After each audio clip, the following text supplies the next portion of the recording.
David was a boy who liked to raise his hand. He liked to raise his hand even when he didn't know the answer. Being the first to answer made him feel important. Sometimes David even forgot to listen to the question. He just wanted to say the answer. One day, Mrs. Thompson was reading a story about a little bear. David loved bears. He got very excited.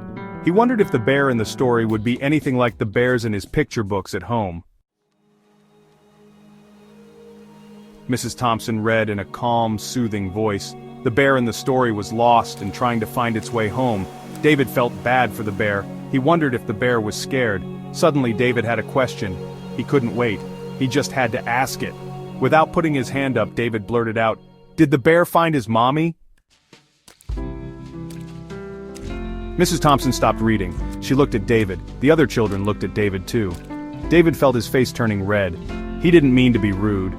"David," Mrs. Thompson said gently, "it's important to wait our turn to speak. It's how we show respect to others."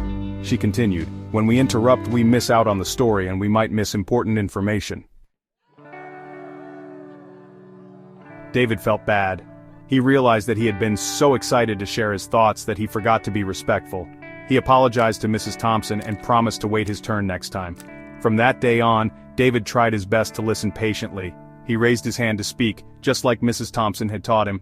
David learned that being a good listener was just as important as knowing all the answers.